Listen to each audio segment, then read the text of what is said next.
Hello and a warm welcome to today's webinar, From Design to Build, How to Build and Implement an Effective SaaS Pricing Model, hosted by Optimal Price and by Nitrobox.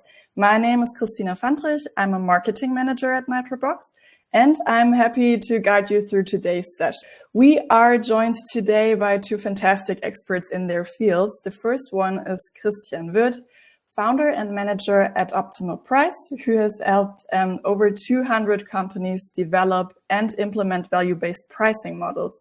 And today he will share his expertise on structuring effective SaaS pricing strategies using the MUTUVAL framework. And our second expert is Stefan Laskowski, senior pre-sales manager at Nitrobox. And he's an expert in billing processes and technical implementations. And he will show us in his part how those pricing strategies are seamlessly transferred into Nitrobox as a scalable and automated billing solution. Yes, I am really looking forward to today's session, and I hope you are too. So let's dive in and enjoy the webinar. Thank you, Christina, and hello to everybody. Yes, as Christina said, let's dive in directly into the topic, how to build an effective SaaS pricing model. And first of all, I would like to give you an overview of our MUTUVAL solution. And after this, we will go through the 5 steps, how to design an effective pricing model. When we look at pricing with our customers, we always look at 4 components of a pricing model. And the first component, that's the value proposition. So in every pricing model, you will identify a value proposition you have to state to present your products, your services, and your features, your add-ons, option, however you name it. So this is the first component of a pricing model. The second component of a pricing model, that's what we call the price structure. After you have defined what you sell very concretely, very exactly, then you can decide how you can differentiate it, how you want to package it, and what is the right metric for it. And only after you have defined these 2 things, the value proposition and the price structure, then it makes sense to talk about the price points, the amount of value you charge for your services. Yes, and I'm saying this very explicitly because a lot of people immediately jump onto the price points when they are thinking about pricing, speaking about pricing. But a pricing model always have 4 components. And the 4th components, these are the psychological price levels. And I'm sure you already heard about this. It's things like anchor pricing, if you want to state a very high price, so the lower prices become even lower in the perception, or the center stage effect that people tend to choose a product version in the middle because they see it as a good compromise of price and performance of this solution. So, and don't forget, all these 4 components have to transmit, to communicate value to your customers. Then we are speaking about a value-based pricing model. A second, and here a little proof, this is the pricing model of Calendly, and we see these 4 components. You see the value proposition in the lower part. We see the price structure here, for example, this with the bundle, the packaging, and the differentiation between the packaging. Then we see the price points like $10, and last not least, we see little text like most popular, which are price levels, in this case, the social proof. And now there's a second dimension of our approach when we talk about pricing models. We are specialized in pricing models for SaaS solutions. Yes, and if we are talking about SaaS solution, the pricing model always has to cover the whole customer journey of your customers. If we are talking about a traditional product like a television or a car, then the price is super important in the awareness and in the purchase phase. But as we are speaking of provisioning of an ongoing services when we talk about SaaS solution, then the pricing model also has to cover the usage phase, and you have to take advantage of the usage of your customers, of your solution. You have to monetize the usage of the solution during the customer journey. And then also we already have to think about the renewal phase, where we would like to upgrade the services, for example, to do upselling. And an example for this, you see here the pricing model of Zapier, an automation platform, and they have a price matrix, which we see here, how many tasks per month do you need. So Zapier is automating processes, workflows, and every workflow can be divided into tasks, and depending on the number of tasks which are performed by the customer, the price changes. And so if the customer uses their solution more and more, Zapier also gets more revenue out of this. Now let's come to how we build pricing models, and Christina already spoke about our framework which we use. We always go with our customer through these 5 steps, and we will do this today as well. We look at their customers with our customers. Why do we structure their customers? Because different customer segments have different needs and have different willingness to pay. And I will explain this in a little while in detail. Then we look at the value proposition. Why? Because the value proposition, it's the first component of the pricing model, what I just explained.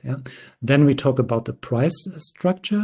We look at these 3 things: differentiation, packaging, and metric. Then we set the price points based on desk research mainly and validation. And then as let's say, the cherry on top of the cake, we define the psychological price levels. And now I would like to go through with you through these 5 steps, and I show you slides which exactly the same slides as I show our customer. So what do we do in the first step, structuring the customer segments, and why is it important? And because there's a correlation between the needs and the benefits of the customers and the willingness to pay of the customers. And as an example, let's say there are occasional users, which have low needs, probably also low benefits of a solution, but typically they also have a low willingness to pay. And we want to address this customer segment of occasional user. And please see this only as an example. It could be other customer segments like medtech industry, mechanical engineering, and financial services, women, men, children, however. So here only an example, the occasional user. Then we have the frequent user, which has more needs, more benefits, but also has more willingness to pay. And last not least, we have the heavy user with high needs, with high benefits, and also high willingness to pay. And to prove this, I also want to show you here the pricing model of Slack. Unfortunately, it's not so easy to read, but what we see here in the top line, we see the customer segments here for the pro, the small teams, and for the business, bigger business units.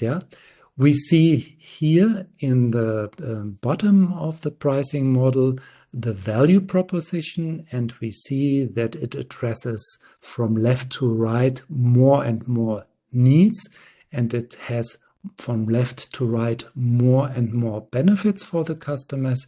And then here also in the third place, we see the price points with the willingness to pay for these packages.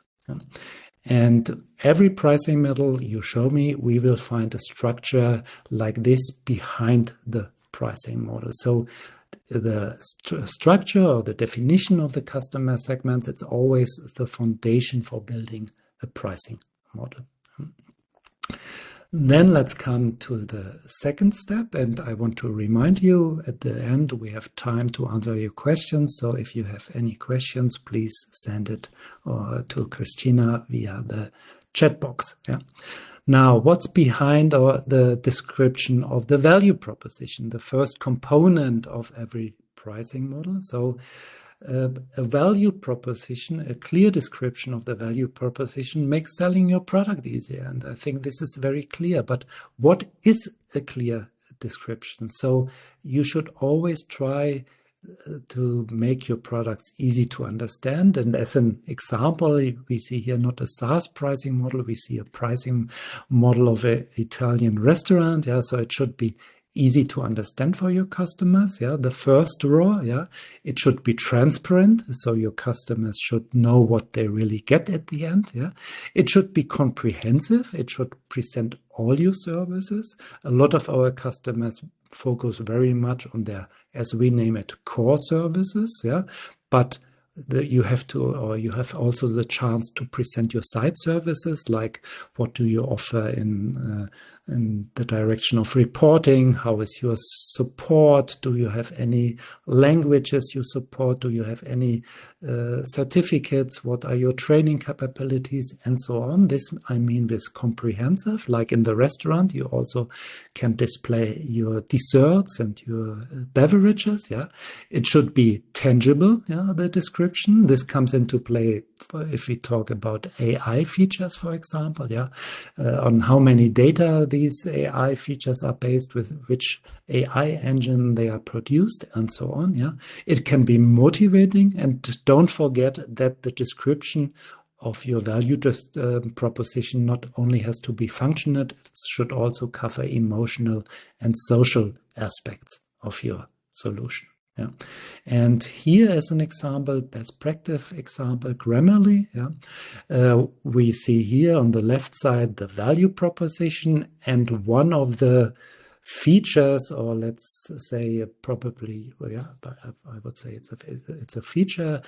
See your writing tone, and this is something new. The writing tone, we might not have known this feature 2-3 years ago, but with the development of AI possibilities, we know that programs like this can us help to change the writing tone. Yeah, and you see here a very lean description of this feature, yeah, and you see an information button, and if you hover over this button, you see a very nice description. Okay, what is behind this feature? And I guess this is also a screenshot directly taken out of the product. So if the customer of Grammarly reads their pricing list, they really have the chance to understand the comprehensive value proposition of Grammarly, yeah, and also in a, let's say, emotional way with these emojis in what we see here in this screenshot. Now let's go to the price structure. Yeah. So I already mentioned, yeah, the price structure has 3 elements. Yeah. It's the differentiation, yeah, it's the packaging, and it's the price metrics. Yeah. And when it comes to this pricing model, yeah, we have a packaging. It's a good, better, best model. Yeah. And we see it's differentiated by features. Here from left to right, we have more and more features. Yeah. And we have the metric here below, here, which consists out of a base fee per bundle and a fee per device. Yeah. And we also have here in the device fee a differentiation by quantity. So the first, from the first to the 49th device, it's $10 per device, and bundle basic from the 15 to 99, it's $9, and so on. Yeah. And here you see also that differentiation, packaging, and metric, as we always say, they are very close brothers. Yeah, and you always have to see them in a total. Yeah, but we have to start somewhere. And first of all, I want to start with the differentiation. Yeah, And I want to show you why differentiation can solve the pricing dilemma. And what is the pricing dilemma? The pricing dilemma is if you have a new service, you are afraid that your price point might be too low, you're too cheap, and you make no profit or only little profit. And then you decide, okay, I increase my price point. And then the price point might be too high, too expensive, and then you have no customers. And differentiation, it takes away this pricing dilemma. It solves this pricing dilemma because you are not thinking only in one price point. You are thinking of various price points, and you force your customers in self-selection, so the customer chooses the price point which fits to them, also fits to the needs, and so you see that with differentiation you can overcome this dilemma. And I want to explain you now the differentiation from the more theoretical point. If you only have one price point, you will sell your solution, and the revenue you see here in the blue marked box, is represented by this blue marked box, But very often we forget that behind this revenue there might be different customer segments which ask for different versions. And if we are offering these different product versions, we can charge a higher price, and by this we increase the willingness to pay, and we have a revenue surplus of the green field boxes here. And what we also should not forget, that if we charge a certain price, then we exclude some customers from our service, and by offering lower versions of our solutions, we can reach more customers. So we have these two very heavy effects if we are using differentiation. And it should not be the idea that you always have to have 6 versions of your solution, but 2 versions, 3 versions are always better than only 1 version. And there are different types of differentiation, like differentiation by features, by the number of users. We just saw this. Also by person, we saw this with the example of Slack, the enterprise plan on the very far right. It's very usual to differentiation by place. Prices in Switzerland normally are higher than prices in Germany, and there could be also a differentiation by time. And here, once again, the example, we see this differentiation here by person. Here the differentiation by quality, which is the features of this product. And we also see here one differentiation of the by quantity. You see here the bundles, they are meant for one workplace, and here in the enterprise package, it's for unlimited workplaces. Now let's come to the packaging. Here I present you 5 typical patterns of packaging. On the left, we have the one-size-fits-all package. Then a very typical pattern to package is the good, better, best. But sometimes it's also more easy to explain your customers the idea of your solution. It's more easy to upsell your solution. It offers also more flexibility if you think in a platform modular pattern, or a hybrid version where you say, okay, I can differ here the platform in 3 versions, and there's also a service I can differ, for example, this support, and then I have some add-ons. And also there's unbundling, which is also possible. And we see very successful companies following these patterns. I would say the patterns here on the right, but because the one-size-fits-all pattern it has the problem that you treat all customers in the same way, and you don't capture the willingness to pay of different customer segments. And one more comment: no matter what pattern you choose, to sell your service, you always need the value proposition. You always have to think in differentiation. You always have to define a price matrix, And pivoting, for example, from a good, better, best model to a platform modular pattern is also not a big thing, because you always can use the ingredients which are defined in the MUTUVAL solution. And here an example for a very, let's say, complex pricing model, HubSpot. Here the marketing hub of HubSpot. We see the platform, the hub in 3 product versions. We see the add-ons. And I think there are some support services which are differentiated. And then we see the consulting service which you can book additionally. So HubSpot, it's a very complex pricing model. Some of you might use HubSpot, but when we look at it, it has all ingredients. We also see here the value proposition, we see the packaging, we see the price metrics again, we just talked about. And now the last element in the price structure, it's the metric. And the metric is the unit you use to charge for your value proposition, for the service, for the solution you're offering. And there, give me some examples for the metrics. Per named user, this is a metrics. If we talk about on-premise software, which is used very often, per device per month, per workflow, or per task, as we saw. And then metrics are very often distinguished between user-based and usage-based metrics, which is in many cases more value-based, because in many cases the usage represents much better the value the customer gets from a solution than the user license does. And then don't forget, it can always be useful to apply more than one metric, as we saw in the example I showed you.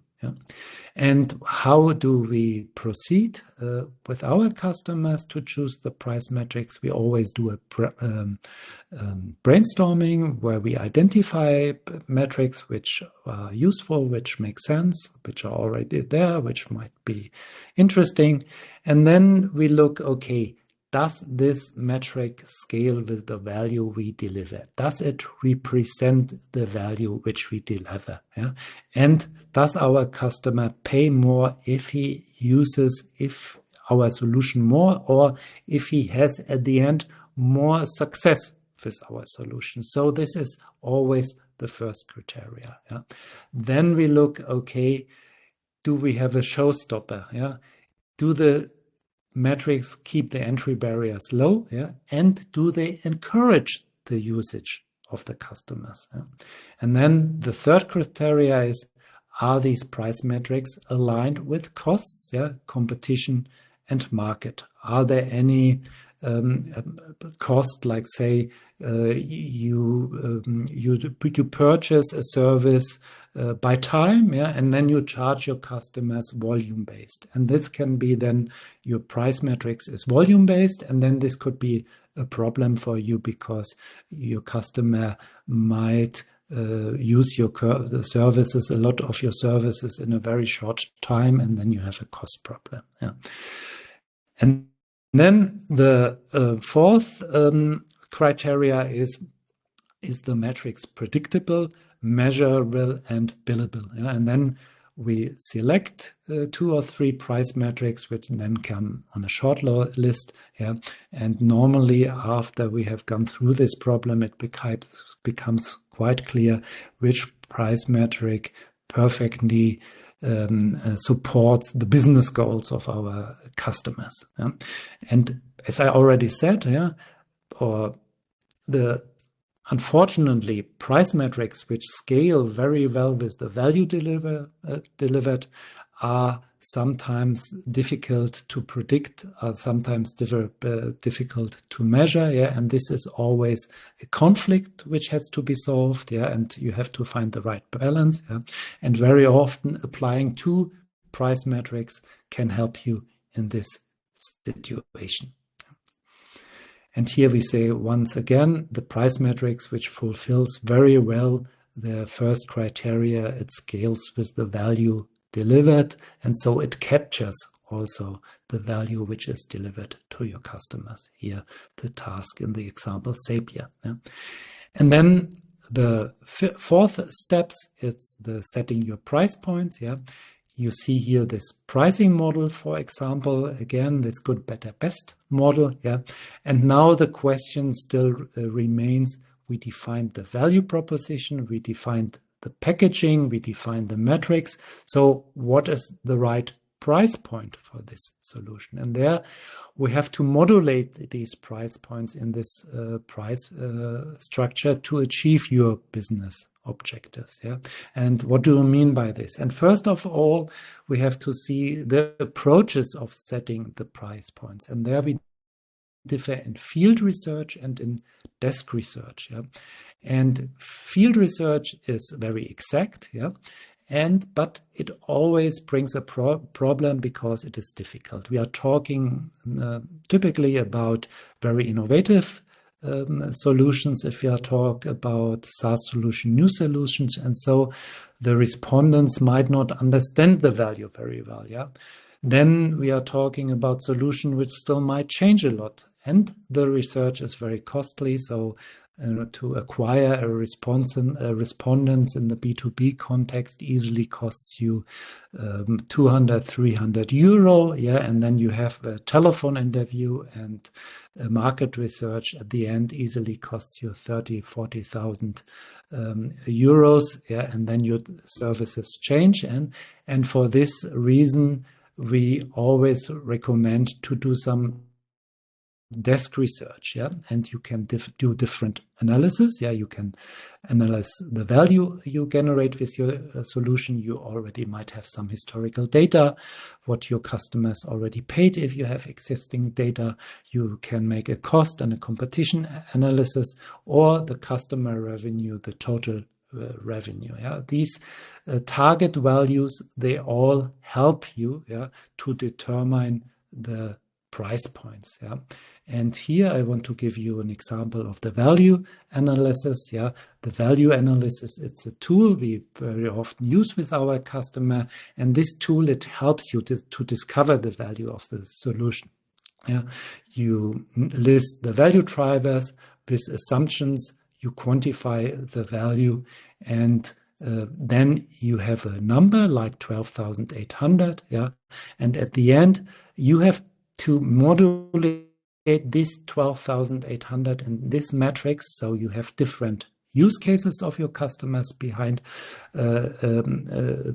every customers. And then you have to find the use to define the price points in combination with the use case. At the end results in an invoice amount of 12,800 euro. Yeah.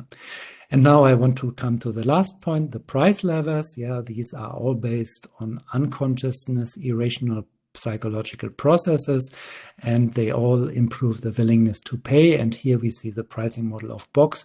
We see priming in the headline. Yeah, we see here price anchor.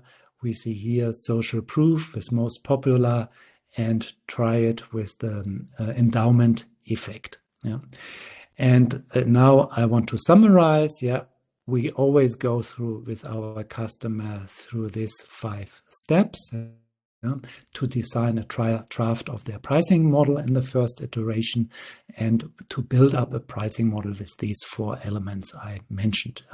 We do this in packages, yeah, and the idea here of this first packages, what we sell is to build a draft pricing model, and then in refinement packages, we develop a go live pricing model. And this is the moment where Stefan and his team come into play. And now Stefan will show you how to implement a pricing model like this.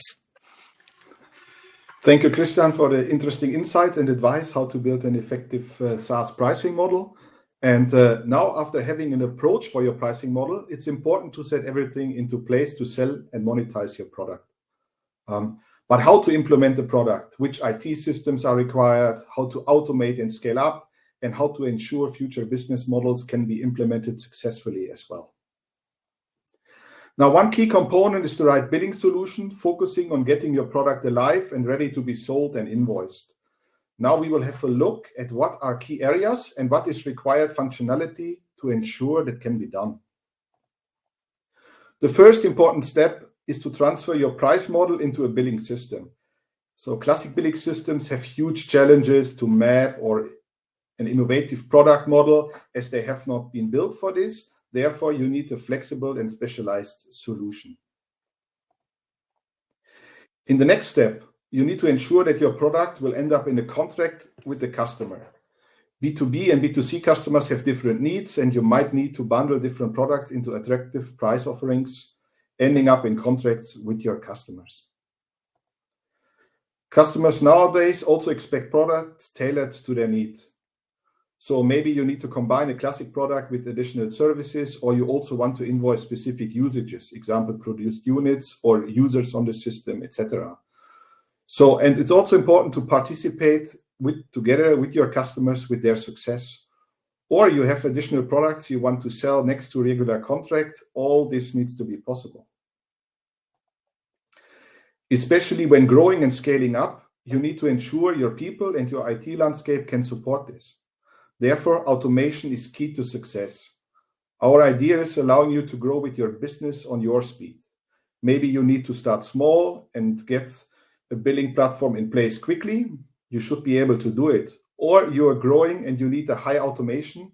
This should also be possible from the beginning. Now, getting the money in for your sold products and services are key.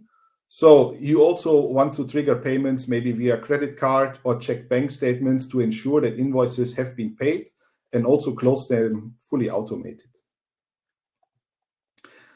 Now, classic ERP systems are very robust, but have issues with modern product modules and monetization. As an example, they have not been built to manage a huge amount of relatively small transactions. So therefore, you need to have a platform which can take care of those challenges and like manual work required or specific work in accounting and revenue recognition. So otherwise, if you don't have those things in place, it can really kill your whole scaling, growing, and maybe even your business case. Now, receiving the payments for your invoices is important. Otherwise, you can't run your business for long. So as people or companies might forget that there is an invoice open, it's also good to be able to remind them friendly to pay their invoice. And finally, you need to be able to know what's happening, not only within your billing platform, but also within your whole system. So it's very important to be able to report and analyze what's happening. Now, we'll have a quick and a short view of what an IT landscape could look or typically looks like. The core part of implementing your pricing model is the right billing platform. So this is what we just saw, and also what we covered in the slide before. Now, what is always required is an ERP platform managing the general ledger or more, depending on your case, right? So if you have inventory or warehouse, this could also be things which you manage in the general ledger, but it's definitely required for accounting. Another part is customer-facing systems, which are also typically used. This could be a CRM when you negotiate maybe contracts with your customers until you sign them. It could also be, like we've seen in some of the screenshots from Christian, this could be web shops or web portals where customers select their product and sign up for it directly. And then, of course, we talked about triggering payments. So you will also need a payment provider, ensuring that you trigger the payment from a credit card, for example, but could also be, like mentioned, uploading bank statements, etc. And then at last point, what we have are finally third-party tools. And this can be a variation of different tools, right? So it could be a specific tools for e-invoicing. What now has to be done since this year in Germany as well, but also in other countries is already to do, you have, so for years, so to do these things. Or if you need to provide a licensing key to your customers. So these are all important things, as well as something, for example, if you measure usages you want to invoice, right? You also have to push them somehow in the billing system. So the billing system needs to be open to receive those for proper invoicing. Now, this is a very simplified IT architecture, but what we can also do is we can look at it in a bit more complicated way, and I'll not do it for too long because I know there are a lot of things on it. But here you see a lot of potential tools or systems surrounding a billing platform, right? So I mentioned it in the bottom left, you see like a tool to generate license keys, allowing your customers to use your software. Or maybe you even want to start billing when the license key has been provided. So this interaction is very important. Or logistics systems, ensuring that your products will physically really deliver it to the customer. And to manage all those tools and relations, it's necessary to use a platform being able to communicate with all those systems. For example, via notifications or completely via API calls. And having a high automation is important to ensure that the whole process can be automated as much as possible, allowing you and your new price model to be sold and not limiting you in growth and scalability. And again, we see that flexibility is very important. In this case, the flexibility to adjust to different systems and tools used to perfectly fit into the process and existing IT landscape. Now, just an example for a screenshot from our system, but it should show you something specific. And especially if we talk about flexibility, it's also important to have flexibility regarding the pricing model. So it's very important that you have a solution allowing you to put your pricing model into reality. It's very essential. Otherwise, the best model is not helping you. So independent of it, what it contains, it could be one-time items, so something you just invoice once. Recurring fees, right? So like you typically have a monthly fee, or usage-based pricings, like users in the system, etc., API calls, whatever you want to invoice, and which can change month by month depending on usage, or even prorated usages. So maybe you have an external system which is already collecting specific information and also calculating a price. All these components you should also be able to add to your invoicing. So important is that the platform, it shouldn't restrict you. It should support you bringing new business models, new pricing models, and more to life. Now, so I mark them always with black ink over it. So these are real customer invoices. So what you also will need is a lot of flexibility how to present your invoices to the customer the way you want it and maybe even the customer wants it. So as I said, this is a bit handcrafted. This is not what you should do, but you should automate it as well. And important here is, for example, to use a modern invoice generation tool. So, for example, changing the language based on the customer language, or change the layout based on a specific business segment, or even do changes based on specific conditions. It could be very simple. You just have a specific salesperson for the customer, which you always want to have printed to the invoice. But it could be other conditions as well, which then automatically generate a different layout and look of the invoice tailored to your customers. So, and this will also help you make the customer understand invoices better. I know it from some cases where I worked before, when invoices were sent out, they were just always calling and not understanding it. So giving you flexibility here is very helpful. And now a bit as a summary, I try to keep it a bit on an easier level, but what is required to be successful from what Christian started with the design, but also at the end with the implementation. So, and I try to make it in 3 important steps for your journey. Now, the first one is preparation and to prepare. So Christian already gave you a good idea what to consider regarding a pricing model. But on top, don't forget that the whole organization might to adapt to. And a change of business model might require new ways of thinking and working. So typically, especially for SaaS products, more customer-centric. Maybe the product development has to be different to also reflect it in your pricing model. And you also have to adapt your sales strategy as well, right? In old days, it was like, for example, we see this a lot of with industry customers, selling a machine once and that's it. It's a completely different way of selling a subscription for a machine over years. It changes the way you approach things. And very often, companies forget to prepare, and also that it's not only a price model and sell, but there are also components or parts to do around it. Now, the second is to transfer the pricing model into reality. So, do you have the right solution allowing you to do so? Is the IT architecture ready, right? Are the processes in proper shape or set up to do this? and how does a good project setup look like to make everything happen. So these are also very important things when you start from your theoretical part to go more practical and implement. And as better the preparation is, as easier it will be to transfer. And now the last important one is finally execute it. So selling your product, getting invoices out, getting payments in, and for growing and scaling, it's also always important to learn from lessons learned, what happened during the phase, learning how your customers react to your product, learn, and also from this adapt. Maybe you have to change a bit your strategy of selling. Maybe you have to adjust your pricing model. Maybe you have to redefine some processes to be more efficient. All these components are very important for a real successful to go from the design over a solution to implement it and really get it going. So this was thank you so much. Thank you, Christian and Stefan, for these helpful insights. We'll go through the questions submitted in a question box one by one. So the first question is for you, Christian. If you use user-based pricing, there is always the problem that users exchange information and feel treated unfair. How do you solve this problem? You're on mute. So I was muted. Yes, I understand this question as you are charging two different users or two different companies for the same service, different price points. Yeah?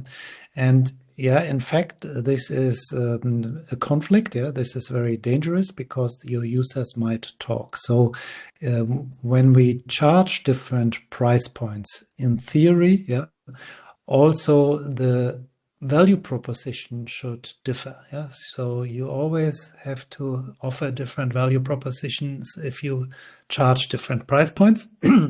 And here I come back. It can be very small things, and I want to give an example. I worked for Mercedes, and during this time, a Mercedes cost 20% more in Switzerland than it cost in Germany. Yeah, and it was the same car, yeah, the same technique, yeah. But in Switzerland, there were 100,000 kilometers of service included and 3 years of guaranteed. Yeah? And this is a very good example that you could use these so-called side services like training, support, the onboarding time, a quick onboarding, more delayed onboarding, yeah, to differ your services, to also to argue different price points to your customers. Yeah. And so your services differentiate with these kind of side services. Yeah. Mm-hmm. Okay, thank you. So we have another one for you. How to determine the maximum acceptable price. Example, get my invoices, change the price points, arguing value-based pricing would reflect the time the tool saves at client side. Mm-hmm. This led to prices for the same tiers to be just multiplied by 5 to 10. Mm-hmm. Yeah. I don't know this solution, get my invoices, but I think here they argue in the sense of the value analysis I just showed you, yeah, and where you list all the benefits for your customers and you quantify these benefits, yeah, and value analysis can help you to see if your price points are in let's say, acceptable range. Yeah, but what we see in value analysis that SaaS companies usually only charge 10 to 15% of the value which they deliver. So if you economize 1 hour or 1 FTE at your customer, it usually is not the idea that you charge then for this hour. The idea is that your price points only reflects 10 to 15% of this hour. Yeah, and so here the value analysis in the first point. Then the question is how you to determine the maximum acceptable price. Yes, there's always this field research, the difficulties of field research I just explained. Yeah. And then at my last answer would be that's exactly the idea of having a differentiated pricing model which goes into different dimension. Yeah, it gives you the flexibility to experiment with price points. Yeah, and you can then, for example, use the package on the right, yeah, to increase your price point and see how is the elasticity of your customer without running into the risk of losing all your other customers. Yeah. Okay, thank you. So we have one last question for Stefan. Well, 2-in-1 questions. How long does a billing platform implementation project typically take, and how do you determine if our products can be implemented? Yeah, that's a very good question, very typical with the project. So it depends on multiple factors, like we had a bit before, like how well are you prepared at the beginning? So as much you know before, it easier will be to plan and execute. Also, how much do you want to automate it? How much interfaces you have, so some of those technical components, but also if you want to phase the project, right? Do you want to do an MVP, like a minimum viable product? So just make the core functionality running and then go full and then scale up and automate, or if you want to go all in. So this can change, but what's often underestimated is like the decision time you take. How fast can you make decision, get information to decide things, which always delays. But typically, I would say in general, we see like it takes 3 to 9 months for the first phase to get going, depending on preparation time and how well you start into the project. And the second one was how do we know if the products can be implemented? Yes. Yeah. So what we do is the first important is from our side, we listen to you and try to understand your business model, your products, your product model to get to understand exactly what you want to do and how you want to do it. In the second step, we typically do is we give you insights from us, right? Like a demo, how does the system works? How do we do this? Typically, even we can already, if you have already a template for a product model, we can already build it on a quick run already in the demo, maybe to build it, to give you an idea how it looks. And so we both have a good understanding, we what you do, you what we do and how we do it, what we have. And then the third one is, then we have to decide the best way forward. If it's some workshops, because we also identify you need to streamline your processes, maybe you have to adjust your IT landscape, or we do a proof of concept where we immediately go in and say we build something that's a good starting point in case we do it. Sometimes companies also want to run a tender. So do we wait for a tender? Do we support you in a tender to set this up? So it depends on you. So there's no fixed schemes. We really listen to you and try to adjust it to what you need. Okay, thank you so much.